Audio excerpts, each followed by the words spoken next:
Très chers fidèles internautes de Eurotech TV officiel, la chaîne de référence. Bienvenue sur votre émission Actualité politique avec votre humble servante Carmen Aladjo, la diva. Avec je vais dire bonjour à mon papa Jean-Pouy Kabea, bonjour à toi. Pour papa Lévi Kadogo de Paris, des gros bisous à toi. Là j'ai vu Vincent Tamboué, bonjour à toi. Vincent Tamboué, bonjour à toi. Je vais oublier.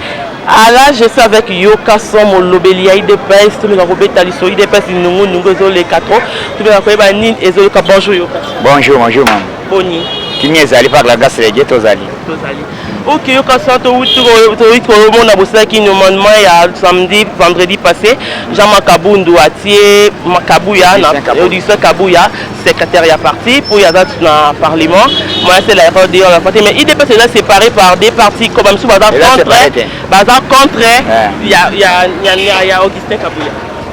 IDPS est séparé, IDPS est agressé. Il est agressé dans le bâtiment. Il y a un trouble. Puisque, oui, ceux qui ont agressé le parti de l'IDPS. Est-ce que vous avez donc, c'est pour cela IDPS est Moko. Vous avez le président Félix Sekedi Chilom. Le président, c'est le président de la République. Maintenant, Tiki charge dans Maboko et Jean-Marc Kabunda Kabon. Et puis Jean-Marc, le président, à un moment donné, il faut nommer secrétaire général. Et Zali, la prérogative, selon le statut de Nabiso, il y a parti. Oui, c'est le lobby qui me dit rôle à la fois. Non, le rôle, il y a un place mon côté. Il y a un rôle ni dans la constitution, ni dans le statut. La péricité que nous avons deux fonctions. Donc, en tout cas, bandeko yo bazali ko sala eloko ya koloko to ko boye ka boye to ebit eloko ezo sala ezali nango siko pona nini bi lelo te biso na biso te mo yibi montando ndoki azanga kate ndoki ko zanga te ndoki azali donc na minute na biso ke bazali na motema bazoyo ka motema mabe koma ide pe bazana posa bazui siko moyen ya ko sala ba marche ezali te moyen ko sala ba manifestation ezali te siko ba koteli na ide pesa na ba mafia bazali. C'est pourquoi et le bazo sala bakoki kolonga biso te biso IDPS tozali sima ya Jean-Marc Kabon, tozali sima Félix Sekedi président de la République et puis tozali sima ya secrétaire général Augustin Kabouya. Nous sommes d'accord avec lui. Balobi ke Jean-Marc Kabon akomi ko mema IDPS lolenge ya lingi azo sala ngolenge ya lingi ko manipuler atika IDPS na kimia na ebité yo boza membre ya IDPS. Est-ce que pour de sentir culpabilité que Jean-Marc Kabon azo tambusa na ndenge ya lingi? Bon, tango président Tshisekedi akufa atika parti na nani azalaki kozwa rôle mi balo bazoboya lelo puisqu'il était en même temps président du parti, en même temps azalaki secrétaire général nommé par Tshisekedi. Et aujourd'hui vous comprenez? Donc bandeko bakanisi kete biso kinde basambwe on comprendre basambwe baza baluka bakimela wapi.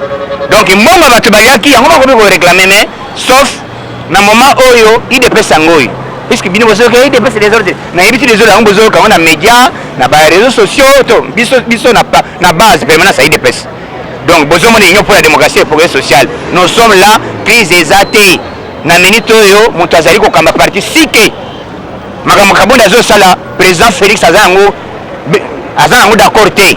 Il devrait s'annoncer dès le début. Mais ce que moni ba nommé Tilelo président Tigali calme. Yo mo yebela comprendre que te oyo balingi bakota bazaba mibi. Président zawana facha zali autorité morale. Pourquoi zo le baté? Pourquoi ça va s'inquiéter? Pourquoi lui au fait effectivement avant que Kabunda ait la décision azo consulter autorité morale Félix Sekedi Chilombo. Donc d'accord ya kotuna te Augustin Kabouya zali mwana ndaku asima ba responsabilité bene na parti pona ito za d'accord te nani aboya Kabouya nani aboya Kabouya mutu te il faut zalandoki bato kindoki bakosambwa mabe en désordre Fachi Mokonzi Jean-Marc président Augustin Kabouya secrétaire Jean Nyatabor toleka boboya okufa na yo pour la crise de l'IDPS, c'est quoi le niveau? Crise exacte. Vous avez crise? Oui. Oh, mais crise on a zobela. Yo mwen mutu na IDPS awa fièvre zao. Mutu mwa zobela zate. idps eza moko fièvre eza te tozali otala activité soki tokoti na kati ya plein tobimi na yawa mpo makelele ekoleka ntango ozomona ambiance oyo est ce que crise eza na idps mais il faut otala kamera na ye etalaka te crise eza na kwe nini donc nayebi te na idps moto aza na malaria ou bien fièvre ya nani ebola aza te idps toza toujours en bonne santé ya kotuna te kotuna ve Son Excellence Félix a annoncé qu'il travaux, il y a beaucoup de travaux selon le gouverneur, il y a gouverneur, là, vice-gouverneur pour notre travaux là-bas. Et qu'il y a une pause qui est très jusqu'à le cœur. Séminaire. Ouais. C'est un séminaire pour l'enseigner. C'est un séminaire qui est babandai ko sokola bongo. Ba sokola bango bongo, ba peut-être bango milimo. Facha comme pasteur. Et les donc ba sokoli bato na bongo, balongoli bango milimo ya mbemba. balongoli bango milimu ya charman oyo comprendre milimu ya bamususu ya lamoka milimu ya bamubutiste ya bakabiliste ya le fils il faut milimu wana ekende pour que esprit ya nzambe ya Fachi Félix Tshisekedi Tshilombo ekota na motema na bango. C'est pourquoi lelo tous les gouverneurs bayesi bango boy. Premier point, soki bakuti yo na point ya détournement omokamate. Soki bakuti yo na point moko ya dossier moko o nazalaki songolo paka influence, tribalisme, népotisme. Oh papa, ozalaka humanité. Nga nazalaka boy, nazalaka na parti songolo, nazamo tape PD, boy boy. Biloko wana soki bakuti yo en tant que gouverneur, gouverneur azana na couleur te, gouverneur azali autorité, azali représentant chef de l'État. Soki bakuti yo na désordre, tu seras arrêté sans débat. Pour ça que ça zolité toujours le peuple d'abord. Mais tout le monde ba panzi ba mama bazote kata que na basali ba compagnie te apesi bango ba mesa te yokaso ba panzi mingi ba leli mingi na mitu ba na hôpital basali ba crise tenir ko panza biloko na moneto ko lobani na likambo. Non, biso to président pesi autorisation te baboke eloko ya moto. Président pesi autorisation te que Jantini que nde wana banda ko boka mesa ni jamais. Jantini ali oh ba président bengaye. Président bengaki ye aibise que te master benda na bendi matoi. À partir d'aujourd'hui, ce qui n'a coûté na dossier te au saliboy. Moi, je ne peux pas permettre aussi longtemps ba maman bazolo kamisala, bato bazolo kamisala, ya ko travailler pour aller sa bota. Yozo ke ndobuka. Il faut l'avertir que te jour tel ba kobuka mesa to salaboy. Il faut avertir les gens que oyamba moko obuka kamesa illégalement. On ne peut pas permettre. Donc permettre yango te. Et aujourd'hui na linga na Sabino. Lelo bazo nommé premier ministre. Qui vivra verra. Chibala aussi ko démissionnaire. Chibala zana oya na minito. Donc boza la connecter. Lelo boyoka soupu na sukali. Donc masola ndenga liboma. Boyoka qui vivra verra Fachi azofungola liboke lelo. Parce que population lemba ki kozela kombo ya premier ministre l'annoncer. Na ebise bino ke zala branché na RTC.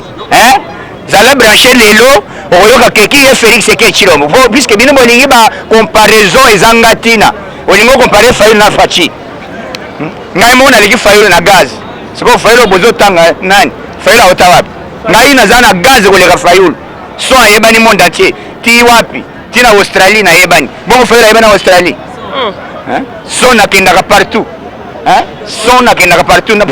En plus, la montre est récupérée par Moïse Katumbi. Fayulu a sur la Moïse Katumbi alimasa bo ngai nae à partir de kanga monoko na komba la moka soki o salaire toke na justice et puis justice soki ba et pas na biso to bisika songo nyata to leka namoni action débordement on dirait comme au sein pour Lambert Mende qui interpellé n'habite avec interpellé par rapport à quoi nani non Lambert Mende eza problème ya jamaa Yama Salini eza problème ya jamaa ba petit bato moko bakangi jamaa na bango ezali 87 kara siko ezali na bato wana jamaa siko se retrouver na maboko ya Mende yango baye kofunda na la police tango bafundi na la police ko apesi information et pas Basile alobite il faut bokende ti Mende makambo na minute état de droit ezali bokende bokanga aya ko explication na muyibi immunité ezalate parce que quelque soit gouverneur nani dès bakuti oke oza muyibi débat ezalaka te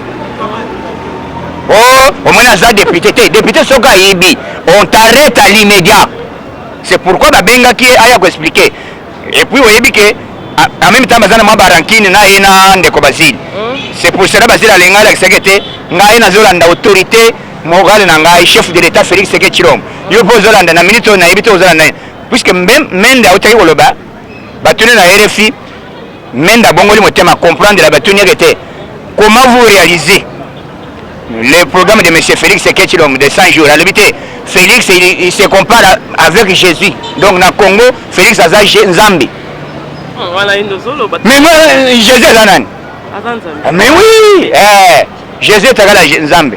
Donc Félix Tshisekedi a commis Nzambi. Donc azo délivrer milimu à FCC, bazo bon le motem à l'immédiat. Yoga la mende au malanga. Ce qui mène à zone que fachi aza Jésus au Congo. Bon yo boy fachi yo nani. Hein? Yo Madidi Martin Madidi. Hein? Martin Madidi asali suni. Madidi Keita. Siko katungi mukolo bolo na ye auti ko kita. Bana katanga ba bise boy. Awa koyana makambo la moka te. Tozo biso ke te boya la moka na ndeno awa landa fachi sima. Katumba levi na yokite oyokite bandela babise ndengo yeboy kokota no la moka te fayula aya pe na Lubumbashi te soki fayula zaki mobali melaki ti na Lubumbashi bazela na bana shaba hein siko komi pour la moka pour na boka Moïse mais biso to na problème biso au parti au pouvoir biso basala ndenga balingi nous sommes là pour soutenir action à président bango bazali pour contester bazela aujourd'hui président va annoncer le nom du premier ministre. Bruno Tshibala vient d'être démissionné. A démissionné pourquoi pour pas nommer. Okay, non, il faut démissionner avant. Ouais.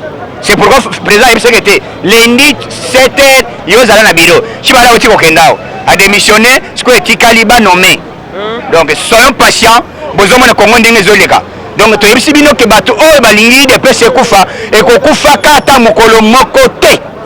Il dépêche ses état d'esprit et kokufa kate ceux qui ont réveillé de pese kufa yonde okufa avant pour bakunda avant hein il dépêche ses kufa te yonde okufa avant okufi pe bakundi avant biso to tikali. OK yo kasante comme chito lancer moni la moni na baso banda ya IDPS so assurer bangoni ba tutu balandaka ngai partout hein en tout cas mususu Australie partout donc presque le monde entier donc ndeko nanga balandaka ngai na Turquie to tiko solana mokwawe tina Turquie yo comprendre que te sont azaliwana donc tozaliawa pour déboulonner les antivaleurs bato efati alobi boy ministre affaires étrangères ya France auti okende aye boy lelo na tongo akutana président biseke c'est dans quelques heures et puis elle se bani ko presse flash yebera hein parce que tango bazo nommé qui salume banda chacun na musala siko koyoka projet bambongo ndenge nini kobima pour que congolais nyoso ba petit basumba désordre hein bano ondola kasaba kosumba pete hein bano bande ko la kosumba donc c'est pourquoi na bisibino zalakimia zalakimia ide pesezo ya zala fachi kala mingi te bomo na fachi couleur na ye bozo mona yango bientôt zala branché zala toujours connecté ide pese ko bunga kate ko kufate tozali moko lokola ba nommé Augustin Kaboyi muto koboya Augustin Azandoki Augustin c'est un combattant oya abonde na IDPS pe batikala na dio ya 4 personnes hein président Félix Tshisekedi Jean-Marc Kabonde na Peter Kazadi malgré ndeko akomi kobeta mabe mais pour le moment tolingi tokende nzela nini bamili balingi bakota siko il faut kotia ba élément très dangereux tango kotia liba to lambeli yango élément bo kotia bango ndenge nini mais na minute Augustin Kaboyi secrétaire général pour 5 ans ouais général ba ngone lote 5 ans Fachi 5 ans Kabundu 5 ans bongo bino bato bozolo kaka ba poste hein boko sukaka wapi mitema mabeti na boy donc la muka eva bazali ba comprendre que Katumbi azokita akimi ona ke poto ona ke boy Katumbi alobi na ba yebise na katanga ke yoko tanga kombo mususu awate na katanga bani boyemba ndeko na biso Katumbi aye à cause ya Félix Tshisekedi Tshilombo puisque le là chef de l'état Katumbi anyati mabele yo nani obo ya Félix Moussa Nyamwisi Moussa Nyamwisi alobi que je viens de prendre l'autorisation auprès du chef de l'état yo nani obo ya Félix ngai Fayulu Madidi Vrenchor Ok, yoka libango nzito balandi yo. Venture moto abanduli. Yoka libanga. Moto abanduli. Mot de la fin. Yo kende na beta bal. Samuel Eto'o nalingi na banda eloko tika na beta. Ok, beta. Samuel Eto'o aye ko réclamer l'art ya hotel na ye. Hayaki kutana président Félix. Akutana président ayebisi que en tout cas na comprendre l'idéologie ba congolais bozana chef de l'état moko za mayele etonda. Soki bozana ye lelo na lobby mboka ezobonga. Soyons avec le président, il faut idéologie. Président Fekofa atikala koya na Congo te depuis Kabila za vivant mais ayaki lobby aye bakutana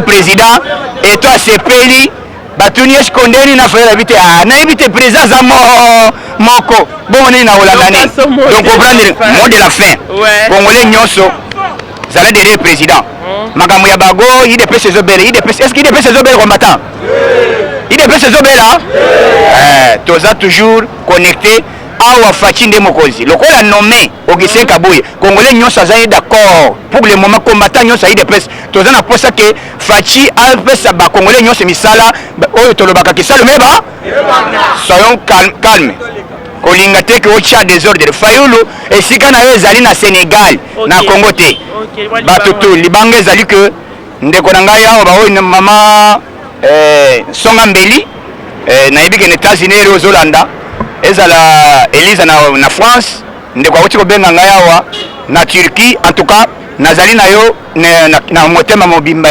na tie na motema na ngai tozali toujours au cœur avec vous soyons unis soyons déterminés derrière président Félix Tshisekedi ba gauche droite bolanda te yo zala branché na actualité ya IDPS ndoko zala connecté kolanda te ko mutu songola lobaki omoni crise est-ce que crise ezate toza moko pe tokotikala ko kabana te mutu bayaki ko menacer biso mais balongi biso te mon numéro plus 243 97 047 45 58 plus 243 97 047 45 58 eza numéro ya WhatsApp soko bengi tokosolola donc tonya taboro toleka Faci nde mokonzi baboya basambwa merci Yokason merci beaucoup bon tozaki na Yokason numéro contact nizana za mposa donc benga eba remarque banini abenga Yokason là je dis merci à Zelou Moupepe entre Madi Pele Leda pourquoi pas Elaka papa na Archavine merci à toi là quant à moi on se voit à la prochaine numéro bye bye.